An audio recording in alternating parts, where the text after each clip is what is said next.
这不是应该的吗？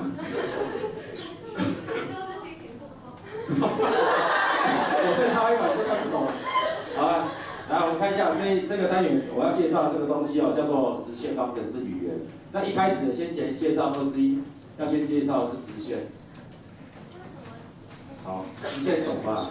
对，西西这样很好。好。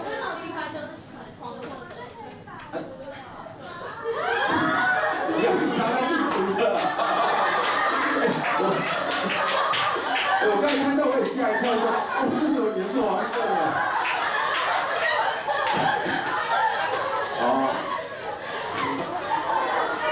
你吓到人了。好，回来。那回来，我们现在看2之1直线哦。那我们要先了解一件事情哦。我从第1章开始学的时候，你就知道，你以前打下的基础其实就是为了现在，不要再涂在跟一样说。黄色已经有，你要么就涂红色的。OK。好，回来我们继续。好，就是说以前早就学过直线方程式啊，那为什么我现在还要学一次？好，所以我们要来分析一下以前学的跟现在要学的到底差在哪边。所以我们要先知道以前怎么学的。所以以前你大概有3个时间点会学到，第一个在国2，一个是上学期，一个是下学期。好之后呢，在高1上学期。好，这3个时间点你都学到直线方程式。这个时间点学到直线方程式，这个时候刚好你就从国1小屁孩变成国2大屁孩。OK 的那个时间点的时候呢，那个时候老师告诉你说2个点就决定一条直线，对不对？那个时候刚好开始教坐标轴。好，坐标系好，教完了之后呢，老师说那直线方程式该怎么找呢？他就告诉你，直线方程式都长这样，除了几个比较特别，哪一个 ？S 等于 K。前直线比较特别，好，所以这个时候你学的直线方式就是 y 等于 a 加 b， 只要把那2个点带进去，把 a 跟 b 找出来就好。好，到了国2下的时候呢，更厉害了。他说，那个直线方程式哦，其实是一种函数关系。所以我们常常会说 f(s) 等于 a 加 b 的时候，这叫做什么？线性函数。所以基本上他还是在讲一个废话而已，还是在讲直线就是长成这个样子。OK， 这样有问题。好，那刚到了高一上的时候，他就讲了一句话，他说：“你学了那么久的 y 等于 a 加 b 的那个 a 其实就是斜率，这样有问题。所以你在学直线方程式的3次都是这样子教，这样有问题。那这样子教的过程中，请问一下，你有没有提出你的想法跟你的疑问？为什么直线一定要长这样？老师告诉你说。”它只要叫做2元，次方是1次方，它就是直线方程式。那老师，那2元2次方是什么？2元3次方是什么？那为什么2元1次方就只有直线？2元2次方它有好多种可能性。2元2次方有什么？有抛线啊，有圆啊，有椭圆啊，有双曲线啊。那为什么1次方程式的时候就只有线而已？为什么不会变线段？你懂我意思吗？好，所以我们要总结我们在以前学的直线的方法，都叫做先入为主。都是用先入为主的方法教，什么方法？先告诉你，长这样就叫做直线，不要问我为什么，你就是开始带，有没有错？你的训练就是被这样训练出来。你说老师其实他也有教我，有，你还有一种叫做除法练杠法。他说好，你可以怀疑我，它不是直线，所以呢，去把满足这个东西的点呢，老师叫你干嘛？开始描点，对不对？那你描10个、50个、60个，不可能啊！描5个就已经快要变体法了，对不对？对啊，所以大概都叫你描2个、描3个，后来发现它就一条线。或者你描歪了，老师再说重画，对不对？所以那个时候你基本上都是先入为主、土法炼钢的去把直线方程式记下来。所以这个方法呢，没有办法让我们继续发展下去。所以我们在第2章的一开始2之1，我们希望传达另外一件事情，就是说一个方程式的产生啊，不应该是凭空跑出来，我告诉你它是什么就是什么，而是应该你要先去想，你要的是一个什么图形，你要的是一个什么样的图形？那图形的话，在数学里面我们称为几何。图形几何图形就是几何。好，那你要先叫我找出什么图形好，什么几何？那这个几何呢，它有一些特性，比如说我现在描述一条直线，那你要怎么去描述一个直线呢？你就会有一个特性。当你把这些特性呢都想好之后，你再把它用一个数学的方法，也就是用代数，将它呈现出来。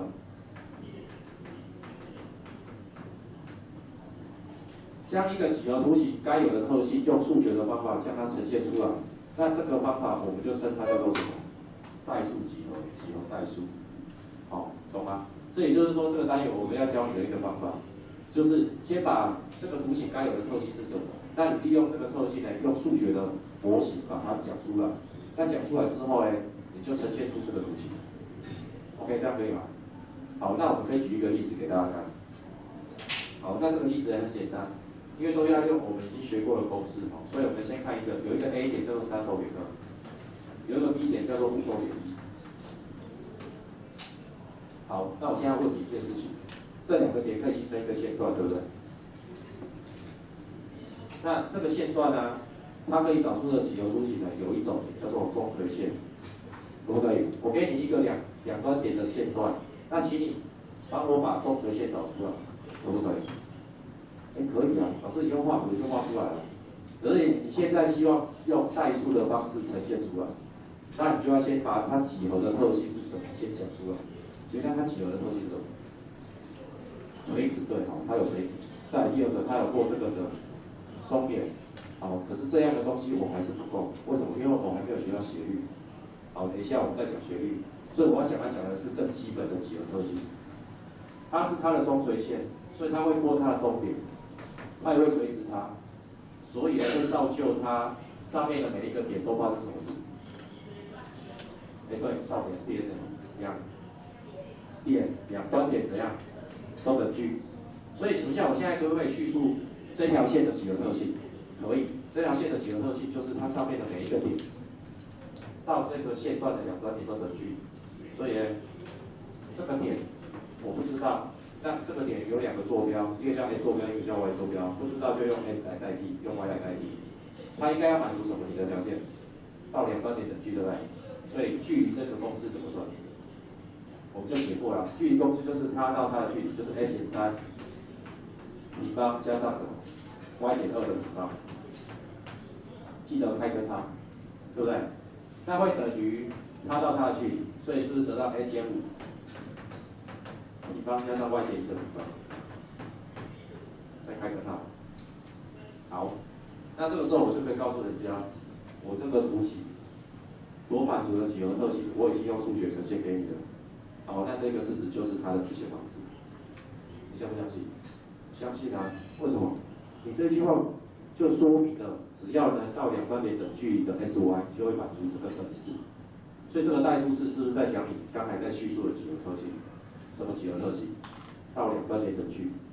那你先，不然你告诉我，在黑板上到两端点等距的点不在这条中垂线上的点在哪里？找不到，对不对？好，所以我们这个模型啊，我们这一个单元就是要教你，你先找到有什么几何特性，再用这个几何特性呢，把它转换成代数的表现方式，把它表现出来。这个流程就是我们这个单元要讲。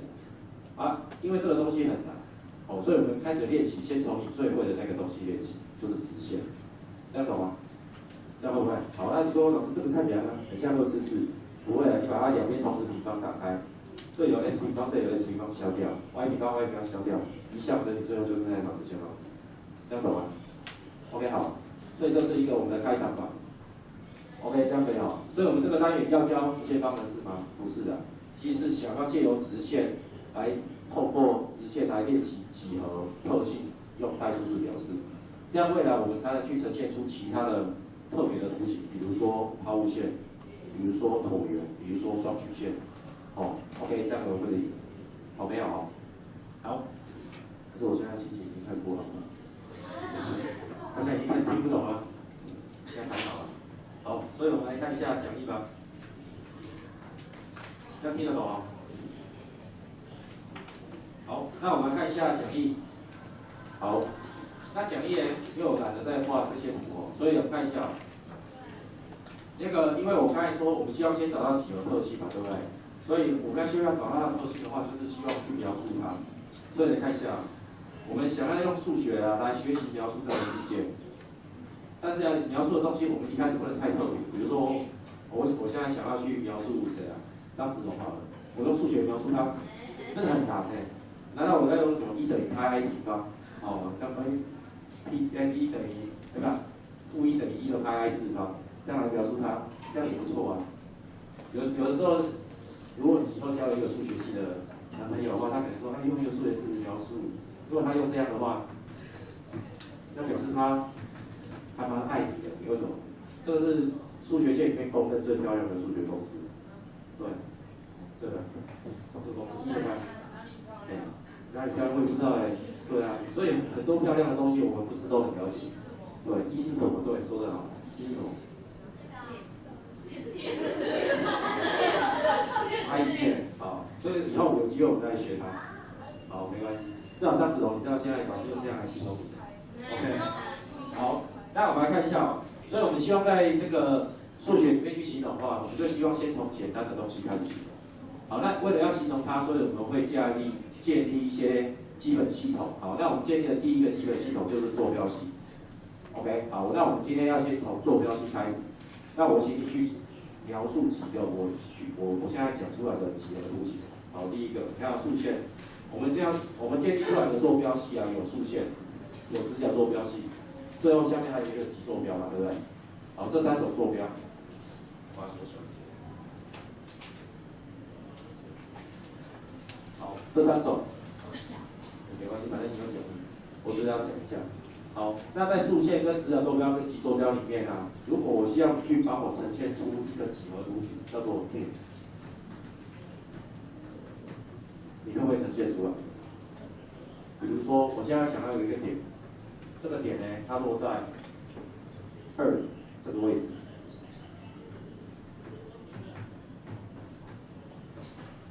好，它几何就画在这里。那如果你要用数学的式子来表现它的话，你要怎么表现？x等于2就好，这个问题，这是数学的表现方式。好，那如果我今天在直角坐标系里面想要表现出2以外还有一个高度，那这个点呢，我们叫做多少？22。那我们可以说 ，x 坐标等于2，y 坐标等于2，这样就好。这是数学表现方式嘛 ？OK， 好，所以现在我要问。那如果在极坐标里面，我要把这个点拿过来，我就把刚才的22拿到极坐标里面去。请问一下，我该怎么样记录这个东西？2跟号2都得45度，所以我们有记录的方式，对不对？那但是这样一个记录方式，我们可不可以也把它改写成这样子？写 r 等于2跟号2。西塔等于45度来写，这样可以吗？好，到这边都可以吗？好，那请你记住哦，我现在在表示的这个点叫做点 A。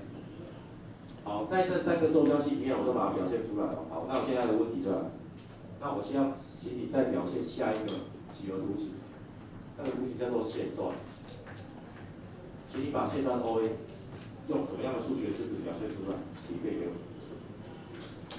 我希望，那 O 就是原点，我希望你表现出这个线段的数学式子。我希望你表现出 O 是原点，这个线段的几何式子。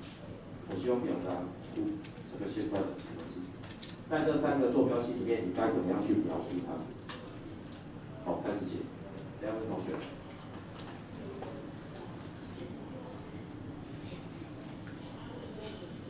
开始在描述。再报。另外一个再报。真的吗？我到时候收回来，我会看第1页的皮卡丘有几只变黄色的。我现在至少在前面我就看到3只红色的皮卡丘了。我这里又有1只的皮卡丘黄色的。好。这个是跟我儿子一样啊，我儿子现在现在后面已经开始有出现彩色的形状了。我儿子现在开始，我儿子现在4岁，现在开始在学那个画画。你知道他学画画超厉害，他着色超强的。我现在教他着色，就是买那个什么那个卡通怪兽，有点几帕喵嘛，对不对？要怪手表声，还有一帕喵，就是有一只猫吧，就是那一只猫吧，就叫它着色啊，随便的吧。叫它着色的话，我说眼睛用什么颜色？他说红色。好啊，就开始着色，结果他红色开始着的时候，他说着在这里。哇，我说眼睛在哪里？眼睛在这里。为什么着在这里？因为我手下去的时候，他就跑到这里。也太恐怖了。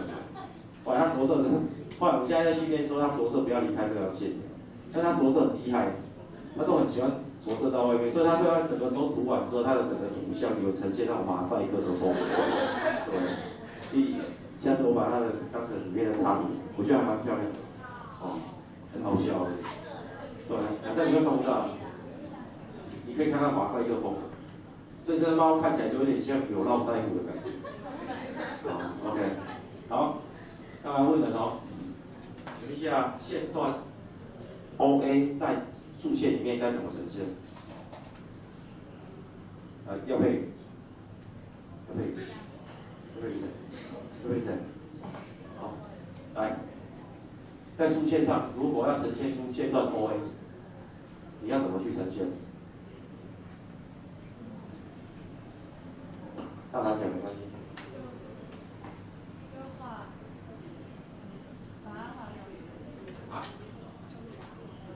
把它画上去我画了，可是我现在用数学式子写。对啊，数学式子啊，我现在数学式子就写好了。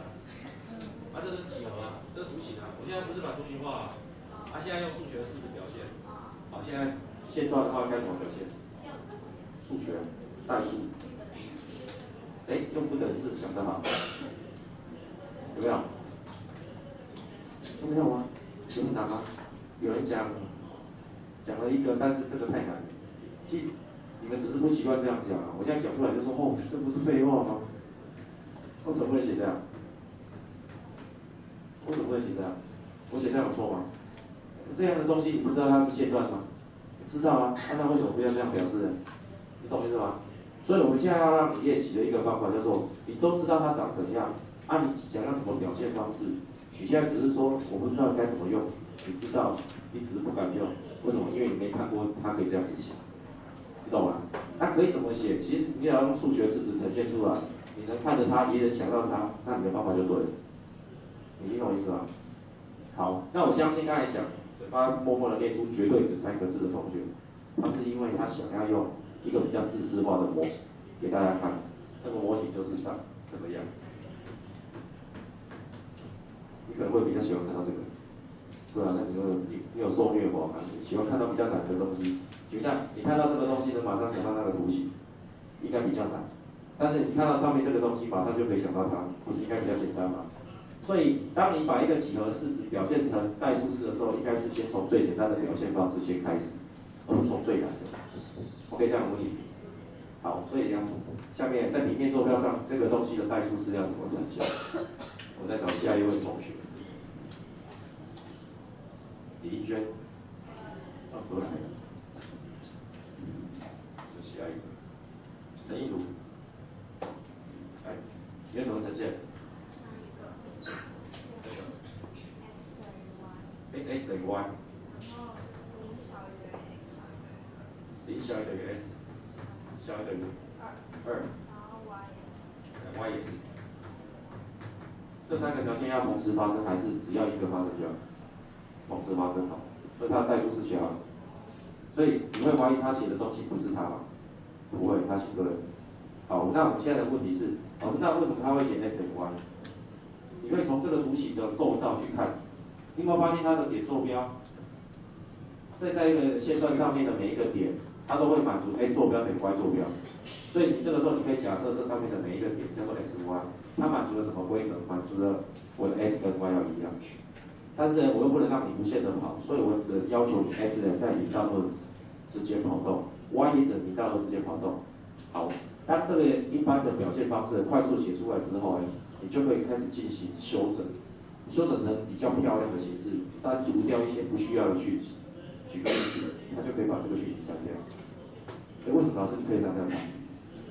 因为你都说 x 等于 y 啦，所以 x 在这个范围，那 y 不是又是在这个范围吗？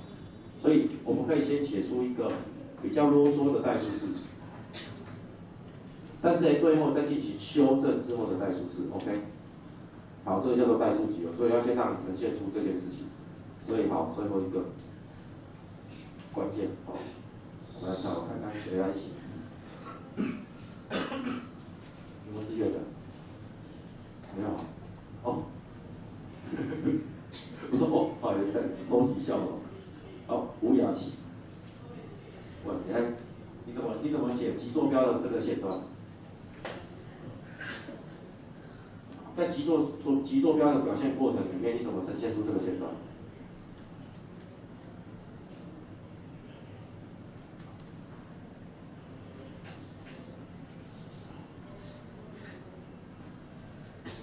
你想要落在这个点上，这个粉红色上面的点，那它的点坐标呢，都用 r 来表示，都用西塔来表示，对不对？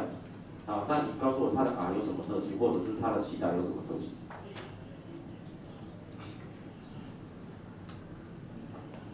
这个点跟这个点跟这个点都是不同的点，但是它们都在这个线段上。好，那它们在 r 跟西塔上面有什么东西是不变，有什么东西是固定改变？我可以帮他们，大声一点没关系。你说得好，西塔，他们的西塔都没变啊。对啊，你随便选一个点，请问一下它跟原点连起来，那个西塔有没有改变？都没有改变，都叫做多少？45度，所以我这样子去形容这个线段，有没有形容错？没有形容错，但是呢，好像还差那么一点点。因为如果你再不限制它的 r， 它就会喷出去了。所以那个 r 要怎么样？很好，这边帮你讲。OK， 到这边为止。好，那这些事情也是同时发生。OK， 这样可以吗？好，那写好之后呢，我们就会说，把我们的表现方式呢，可不可以再修剪一点点？好，我们修剪一点点，那一点点地方就是把这个地方去除掉。为什么？因为我们在定义极坐标的时候，我们就定义 r 是大于等于0，所以我们讲大于等于0，这是那个什么天经地义的事情，所以我们就不用再定义它。所以我只要讲 r 小于等于后再拿过就好，这样子就出现了。好，到这边为止。好，所以我们今天要讲的代数集合，我们已经成功了哦。我已经成功了让你看到一个图形，你已经可以用一个数学的方式来表现它了。这样听懂吗？这就是我们要学这个章节的精髓。OK， 这样可以吗？好，那我们再继续讲下一个图形。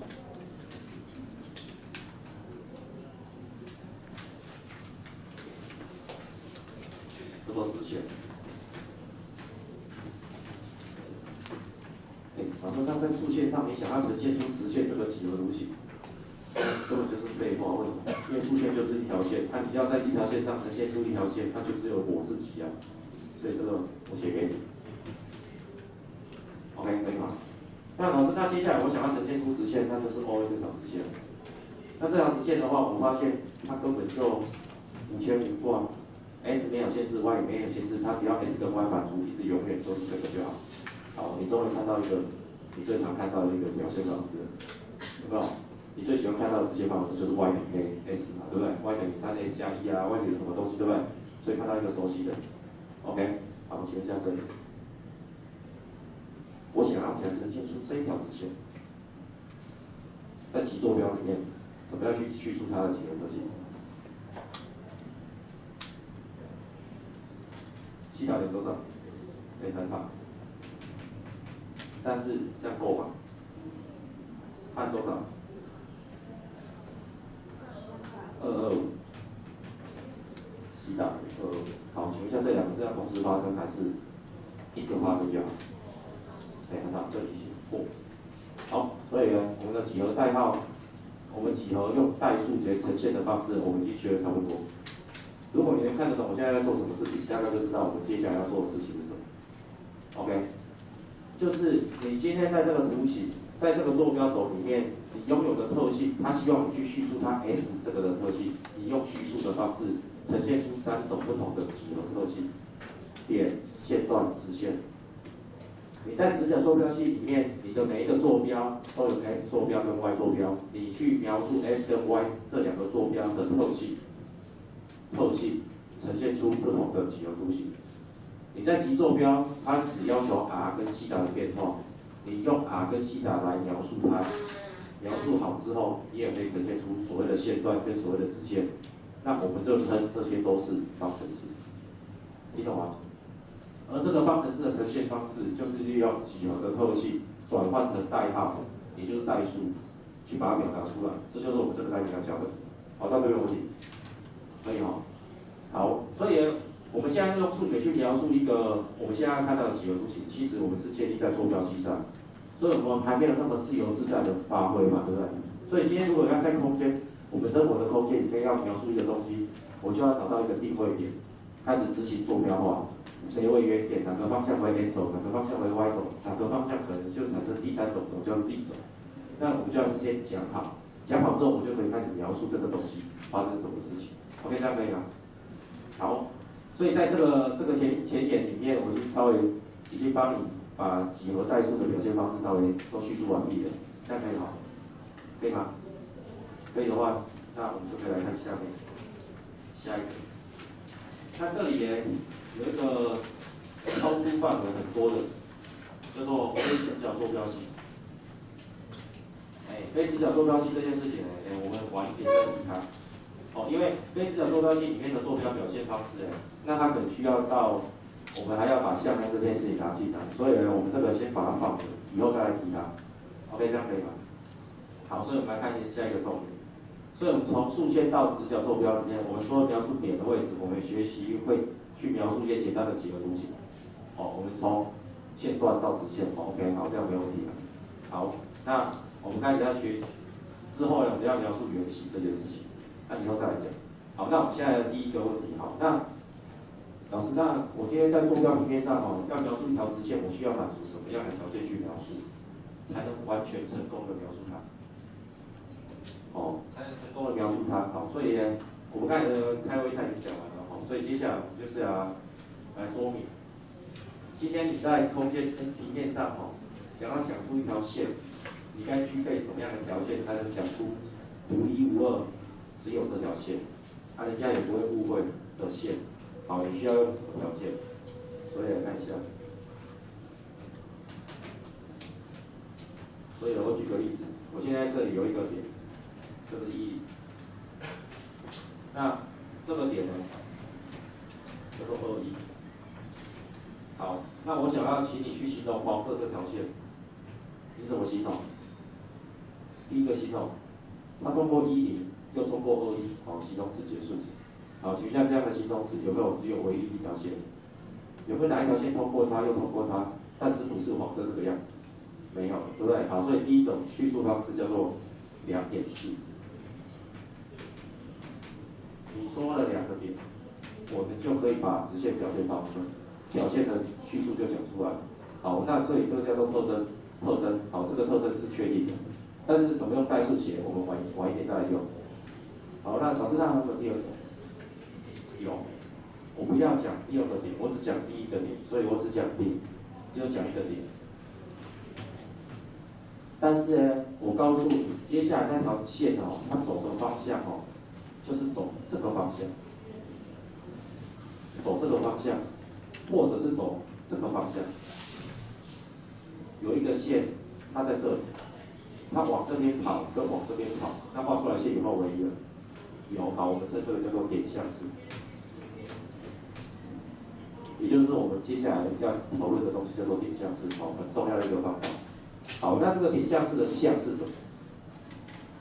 方向。而这个方向的呈现呢，我们有3种方向可以来帮助我呈现。第一种方向就是你指的什么方向，指的什么方向，这个我们称为方向。我直接讲废话，它指的什么方向，指的什么方向呢？我们称这个叫做方向。对，这样太像废话了，所以我们就讲方向量。OK， 好。这个我们在下一章会讲。好，但是呢，还有另外一种表示，这样的感觉跟这样的感觉好像是一种倾斜的感觉，所以它的第2种表现方式叫做斜率。OK， 好，那第3种呢是比较冷门的，但是也很好用，就是我告诉你，你走这里跟走这里，其实都是在垂直这里。对不对？都是垂直我蓝色这个方向，你走的方向就是垂直蓝色方向，不错，没错啊。不然垂直蓝色方向有没有不是这个的？没有。好，所以另外一种方向我们称为垂直你的方向的向量，我们称为反向。